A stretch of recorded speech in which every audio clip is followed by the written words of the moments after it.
Hello, welcome to another episode of Jen's Musings, and today I will be musing about why people think that it is easy to go ahead and get Social Security disability or um, SSI and other benefits because you're disabled and working is hard. I had someone say this to me. Like, if it's that hard for you to stand up, and if it's that hard for you to walk, and if it's that hard to work, why don't you just quit and get Social Security or SSI? You're disabled, you're eligible. And the problem with that is they look at income first. And if you are working at the time you apply, and your income is higher than their threshold number, and it's like 1,500 and something for SSI and 1,620 or something like that for Social Security disability. If you're higher than that, you're automatically told no before they so much as look at how disabled you are and what kind of disability you have and what kind of documentation of disability that you have. They don't look at any of that if your income is above those numbers. Then they expect like for you to have a low income to meet their threshold. It's tiny. And meanwhile, you have to pay rent and pay bills and buy food and have transportation to get to doctor appointments and work and whatever else you're going to do in your life. And you can't just quit and not have an income. So you have to work. But if you make over a certain amount of money a month, mind you, those are a month numbers, not every 2 weeks numbers. And if you make more than that in a month, it's an automatic no. And most of the jobs that you're going to get, you're going to make more than that monthly. Unless you are working very part time or something like that. But again, that is not enough to sustain your rent and your bills and everything. So it's a nasty catch 22. You can't quit completely, but if you make too much money while you're working, the answer is automatically no. Then you have to meet their disability eligibility requirements. So you have to be impaired in several areas of your life, enough impaired that they will say yes to you. So you have to literally be severely impacted in several different areas. Like you have to be severely impacted in walking or bathing or working or being able to make your own food or um, in your cognitive abilities, like being able to remember and things like that. Um, or like in your mental illness, you have to be impaired so much that your thinking is impaired enough and your abilities to do things is impaired enough where they will say yes. And you have to go and you have to see their doctor to be evaluated by their doctor. You have to get documentation from your doctor. And you have to provide a literal mountain of paperwork. Like their application is a stack of papers. Then you have to get a stack of medical papers. And you have to go to this appointment with their doctor. And you have to go see your doctor. And then you have to bring them all this documentation. And you have to have an appointment with them on the phone. And you have to have an appointment with them in person. And it is a monumental thing just to apply. And then you wait. And you wait. And you wait. And you wait for them to make a decision. And in the majority of cases, when you first apply, that first application is denied. And then you have to appeal. And sometimes that's denied. Then you have to appeal again, which means a hearing that you have to go to with more documentation and having to see more doctors and getting more information and bringing witnesses and all of these things to prove that you are disabled enough to get the benefits. And by the time you do all of these things, you may very well get another no. Some people are appealing the decision and their denial for SSDI and SSI benefits. That's Social Security Disability Insurance and SSI supplemental security income. And both of those payments, um, you're some people are being appealing these things for years, like 3 years, 4 years. Like it's absolutely ridiculous. My mother was appealing the decision for hers for 3 years, and they kept telling her no. And she had so much documentation from her doctors that she was injured at work and could no longer do the work she used to do, which she was a registered nurse and she could no longer be a nurse. And so they said, well, she could work in like the little clinic where they do the pre employment screens. Except she hurt herself again there by trying to get somebody's paperwork from a box. Like, it was the stupidest thing because her injury was already bad and then she re injured it. So she couldn't do anything in the hospital anymore. She could not work.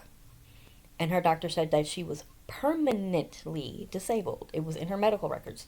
Permanently disabled, can no longer do this job, can no longer lift more than, what was it, 10 or 15 pounds.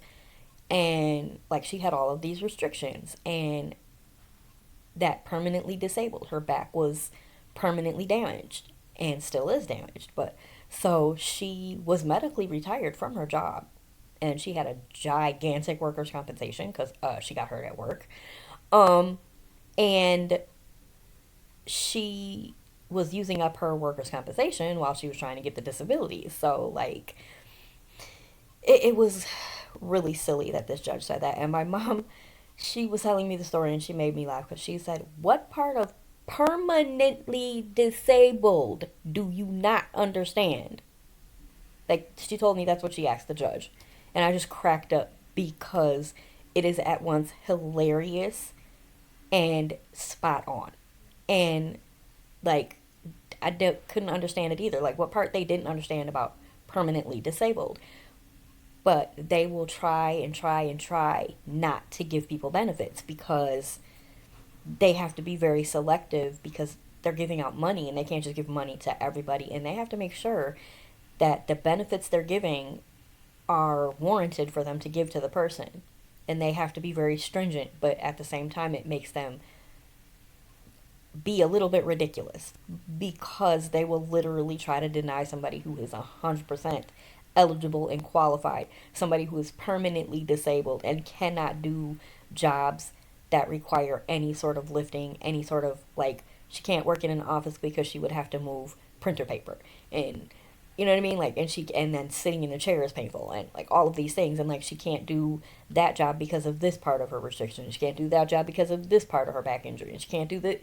So they would try to find something she could do, and she permanently disabled and she really couldn't work anymore. And so finally, at the end of all of her appeals, at the end of her hearing, they finally approved her, and then she got 3 years worth of back pay. So I hope that they felt pretty dumb for making her wait so long, but this is what happens. And the first time I ever had SSI, I had a similar situation. Although I didn't make it all the way to a hearing, I was denied the first time. And I was applying, and like 3 years later, I finally got a yes, and I got 3 years of back pay.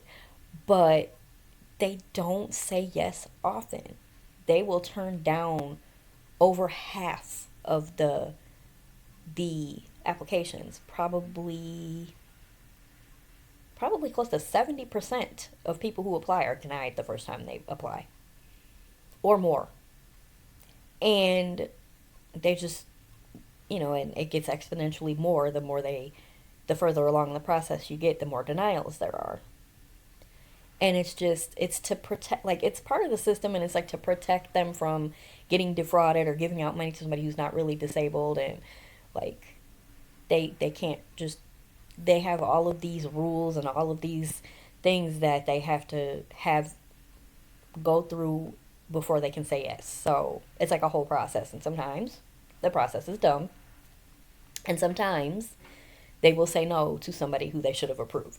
So it's ridiculous. So for somebody to sit up there and tell you to just, oh, go ahead and get SSI and quit working, because if it's that hard to work, you shouldn't be working. And like, or go get SSDI, disability, because you shouldn't be working. If you can't do your, if it's that hard to do your job, you shouldn't be working. And it's not that simple. And as I just described, it's a long, lengthy, and difficult process. And they say no in a majority of cases in that first application. And then they say no in majority of appeals.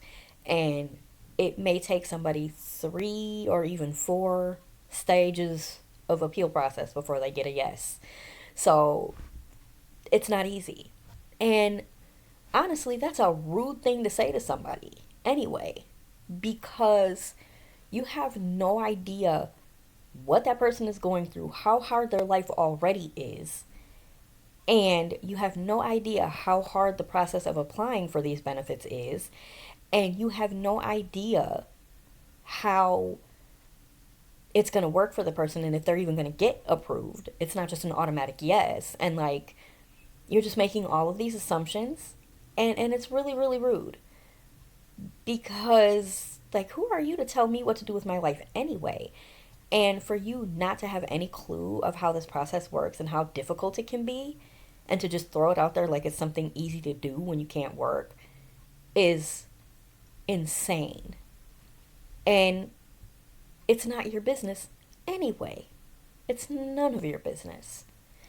And even if you are like my boss, you have no business to tell me to quit working and get disability benefits or get SSI benefits. You don't get to tell me that.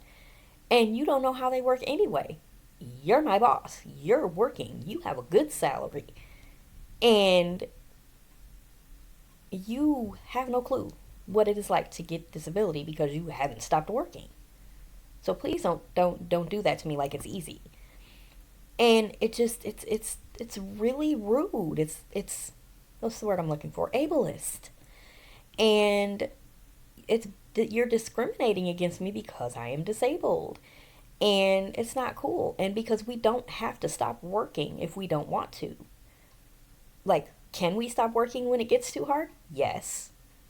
Is it going to be an easy process to stop working because it's difficult to keep working with our disability? No. But it's an option, it's there, but that doesn't mean it's required either. If I feel like it would serve me better to continue working so that I can pay my bills and my rent and get out of my house and like be productive, then that's what I need to do. And instead of insisting that I quit working and get disability or SSI, maybe you should make my job more accessible. Maybe you should be more accommodating to people with disabilities so that they'll be able to work without their job being that hard. Maybe you should consider the building we work in. Maybe you should consider that it's not very conducive to somebody who's in a walking with a walker, or who's in a wheelchair, or who's on crutches, who uses a cane. Maybe you should adjust the workplace instead of telling me not to work anymore. That's the worst part about the situation, is a lot of times an employer will be like, you should just stop working then if it's that hard, rather than providing the reasonable accommodations that they're required to provide under the law, under the Americans with Disabilities Act. They'd rather be rude and tell you to just get benefits and quit working so that they don't have to deal with the whole accommodation process and making it accessible for you to do your job, and having to figure out how the job can be different for somebody who has to work the way I do, who has a walker and stuff like that. So that's a thing that happens. Like, they would rather you try to go get benefits than to continue working and needing accommodations from them. And that's even if they're not even paying for your accommodations. Like, I got my own walker and I made my own, workaround. So I got the walker and I can work seated, and they don't have to pay for a chair for me for behind the desk, and they're not paying for my walker, and they didn't have to pay for my cane or any of that either, and they didn't have to do anything, pay any money for any of it. All they had to do was allow me to use my mobility aid and work the way I need to work within the accommodation for my mobility aid to be at the job. That's all they had to do. So a lot of times it's like that with the employer. They'd rather not deal with the reasonable accommodation process. They'd rather you just, quit and get disability, which is not an easy thing to do.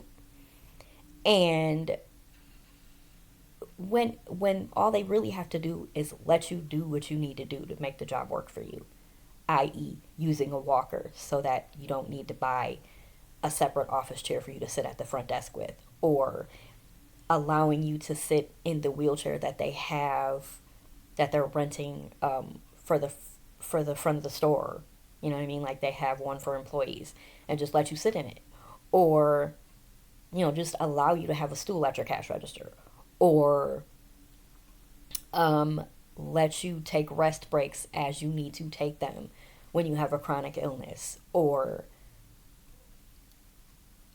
don't make you do things that require you to lift heavy things when you have a back that was injured at another, in another situation or whatever. Like your back is like you have a ruptured disc and you are you're gonna be disabled and it's gonna be hard for you to lift things. Okay, so don't make that person lift things. Rearrange some stuff so they don't have to lift heavy boxes as part of their job. For instance, you can have somebody bring the stuff to the front with a pallet, like with the, what do you call it, pallet jack, or I don't know what you call it, but the little thing that they bring the big pallet, yeah, a pallet jack that they bring the big cases of everything to the front of the store with. Have somebody bring the things that he needs at his register to his register with that thing. Then he doesn't have to lift them. Or get a cart and have the stuff be on a cart so he's not having to bend down and lift it up from the floor. Like there are things you can do that don't cost you any money that you can do to help this person do the job within their limits and capabilities. That this disabled person can still be able to work if you just change a few little things. And it doesn't even have to cost you money. And that's 95% of the 99% of the time they balk at accommodations because of the money that they think it's going to cost them. So instead, they will tell you to go get benefits and stop working so they don't have to spend that money. And it's like, that is ridiculous and it doesn't help anybody. Because that process is not easy, it's not going to happen right away, and I got to pay my bills and my rent, and I can't just quit. So, if you could be a little more accommodating, that might actually be a whole lot more helpful at this point. And it just, that comment needs to like fade from people's vocabulary because it's not okay. Because you have no idea what it takes to do that, and you're telling me to go do something that's stupendously difficult as if it's an easy thing to do. And it's not okay. And it's just discriminatory against people with disabilities to even say a comment like that. And that's just to employers. Now, that doesn't even address coworkers and other random people that just see you struggling to work and say it. For those people, you really just need to mind your business because it's not your business at all if that person is working with a disability and struggling or not. It's absolutely none of your business to sit up there and tell them to quit working and apply for benefits. Like, you don't have the right to tell somebody that. And if that person is disabled and they can work and they want to work, by all means, let us work.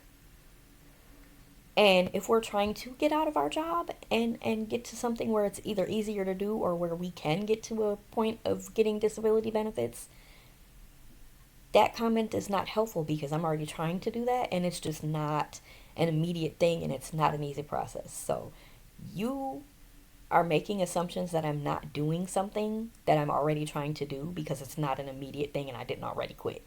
And that's rude. It's very, very rude. Just when in doubt, keep your mouth shut. Seriously, it's not rocket science. Just if you are in any doubt of how your comment is going to be accepted, or if it's something you don't know about, or if it will be taken the wrong way, or you are speaking on something you have no expertise in, just keep it to yourself. And we can all go by what our moms taught us when we were young or what we learned in kindergarten. If you have nothing nice to say, don't say anything at all. Because that comment is very snotty and is very rude and it's not necessary. And like, if you're not my boss or you're not somebody in my family or you're not my friend or you're not, I mean, even if you're not my coworker, then you need not to be commenting on my life choices and what I'm doing and why I'm working because you don't know me. And it's rude. It's none of your business. So, on that note, keep your mouth shut. As far as my coworkers, you don't understand, like, you don't know anything about the benefits process, and it's not easy, so please don't do that. And if we've discussed me already trying to do it, then don't tell me to do it when you know I'm already trying. And as far as bosses, like I said, be more accommodating. Help me to be able to do my job with my disability versus telling me to leave my job and go get benefits that are hard to get. It's very simple. And I don't understand the mindset of the person that thinks that they should say this to somebody. Like, I just don't get it. It's wrong. And it just needs to stop being said. Just don't do it. Because you don't know how hard it is to actually get that stuff. If you've never needed to apply for it and you're not disabled and you've never had to go through that process of that application process, just don't talk. Just don't say it. You don't know. Keep your mouth shut. That's all there is to it. And I can't say it any better than that. So, until the next episode, bye, everybody.